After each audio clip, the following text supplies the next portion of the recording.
Hi, I'm Dr. Daniel Brubaker. Welcome back to Variant Qur'an. Today I'm going to be answering some of your questions from previous videos, so stick around.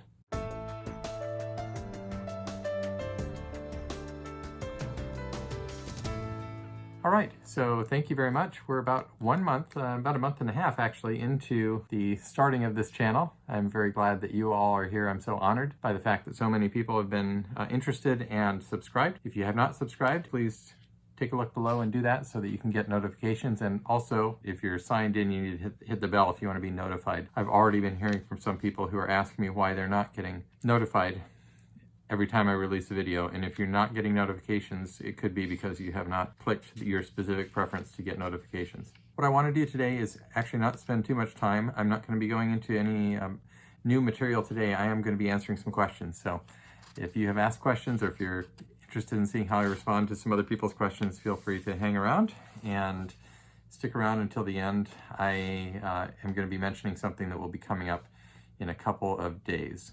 I'll be mentioning it very cryptically so that you, to pique your interest. Well, I have received some comments on the videos, and I've responded on the comment threads on the various videos, but wanted to pick out a few. All right, so there we go. Inquisitive Mind says, do you have any more examples of early manuscripts where corrections are done and it still doesn't match the current Quran? And to that I answered on here, yes, there are many more examples to come. Mohamed Kotb says, missing words in Quran, what a great discovery. Did you discover that alone? You can attack Islam as you wish, but it's not good to lie. These differences in Quran is known since Prophet Muhammad's time and is mentioned in Hadith books, means you did not discover anything. Now, a difference in Quran is called qira'a in Arabic, and it was given to Prophet by the angel, and so forth. So what Muhammad here is saying is that he is thinking that what I have talked about and described is the same thing as the qiraat. And there are a couple things we need to talk about in that regard. So the qiraat are something that are not the same thing as a difference in the consonantal skeleton of the Quran text. And so when we talk about qiraat, now some of the different readings do involve a difference in the Rasim text, but for the most part, when we're talking about the different readings, we're not talking about differences in the skeletal text, what we call the Rasim of the Quran. And so Mohamed Kotb, who asked me this, well, he shares the name with somebody else who's very famous there. I just noticed that, although he spells it differently.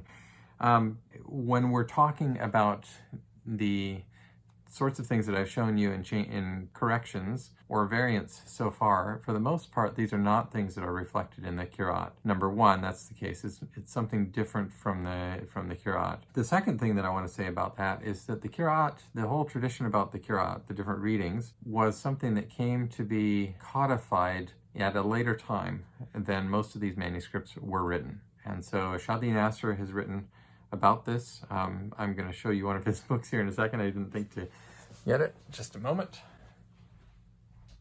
Here's one of Shady Nasser's books. Let's see. I think he's coming out with another one. So he has discussed the whole matter of the codification, the formalization of the idea of the Qirāāt, the different readings. And one of his conclusions, he makes a technical argument in there, but one of the main things that he notices is that there was a process by which the different reading variations were chosen to be the authoritative ones was number one, later. Number two, they were chosen out of a variety of different possible readings, and not necessarily, in fact, even by which ones were the most authoritative, but by which ones were most popular. And I'm very overgeneralizing his argument there, but that's one of the things that I noticed when I read his book a number of years ago. So when we talk about the readings, the Qirāāt, as this commenter mentions, in respect to the manuscripts, we might be talking about something that's anachronistic. It's something out of its time. Now, the readings may have been something, and probably were something, that were in at least developmental form at the time that these manuscripts were written, but we don't take that for granted when we're doing history, that these necessarily trace all the way back to the early stages, let alone to the time of Muhammad. They may, and so we keep that as a possibility, but what I'm looking at with the variations in the Quran is not necessarily just the readings. Here's one from Aprilia Etha Putra, who says, hey, why you delete my commentars? Are you scared, brother? And I don't know what was being referred to here, but I haven't deleted, to my memory, any of your comments, Aprilia. Infinite Reach Ministries says, also, can you do a section on the Topkapi Palace Qur'an? Yes, I'll be happy to do that. BlurstofTimes says, this is the start of something beautiful. Thank you for your service. Well, thank you for the comment, and thank you for the nice thought there. Bowrudder says, Philologists rock. This is awesome. Thank you very much. Somebody whose name is written in Korean, and I can't read Korean, although I one time tried to learn it. I did learn a little bit of Korean. Says, can you make subtitle for this video? Because I cannot understand some words. And I will try to, I'm not sure quite how to make a subtitle for the videos. I think there's a way. If you know how best to subtitle videos, if you have information or expertise in this that you want to share with me down below, please do so. Jamal Khan says, great video. Johnson John says, any Indian Christian like me here? And John Thomas says, yes, mallu here. And Johnson John says, from Karantaka, peace. And Yahweh Saves says, Qirāʻāt. Well, just wanted to say thank you for you all the way from India paying attention to this. And don't know if some of you know that I do have an Indian connection. I'm married to a family from Kerala, origins in Kerala, and I can actually read Malayalam for the most part. Not completely, but I've got some of my stuff here, my Malayalam dictionary, and a couple of kids' books that I first started learning with. So, all right, so glad to have you here on the channel, and thank you to all of our friends in India and everywhere around the world who are paying attention to this channel. Kashif M says, I'm looking forward to this channel. I'm hoping to get more information from you regarding bima and bi-mithli. It is interesting how bima is attributed from Ibn Abbas, and wondering if there's reason why they want to leave him out since he is cousin of Muhammad. It seems to be more about theology concern from Shahaba versus reader of Musaf. I think he means Sahaba. Yeah, would love to see if the Rasaman early manuscript had problem as well. Well, Kashif, you may know some people have written about this, and one of the manuscripts that I have shown does have a correction involving bima and bi-mithli, and I will talk about that more in the future. I don't know that it's necessarily a problem in the manuscript. In fact, it's one of those instances in which there's some attestation or discussion of it in the secondary literature, and so when we see something like that in the manuscripts, it's helpful to look at that and understand that it's probably, or at least possibly, related to what is being discussed in the secondary literature. That is a good thing, but the interesting thing in my research has been a lot of it has not been discussed in the secondary literature. Some of that is because it's a mistake, but some of it I think is probably not attributable to either of the reasons, so that's what's going to be interesting to look at as we go forward. BMW635CSI says, Dr. Brubaker, great video on this topic. Your research is starting to provide clarity on the authenticity of present-time Quranic texts. Do you plan to translate your book in other languages? And yes, I will let you know that I do have a translation in process into German, another one into French. I'm not sure when those will materialize. I think the German one will probably come out first, but I'm working on that. If you are interested in being involved or know somebody who you'd like to be involved with something like that, do let me know. MJ says, excellent video. I have been waiting a long time to hear about this topic from an academic expert rather than any religious apologetic. Thank you very much. I take that as a compliment because I'm not doing this as an apologetic. I'm doing this hopefully from an academic and fairly straightforward manner. I do understand and appreciate that people are using material for apologetic and polemic and discussions and all those kind of things, and I think that's just fine.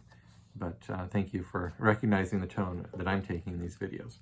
Maximiliano Dent says, I have been waiting to watch this for the last 20 years. Well, thank you very much.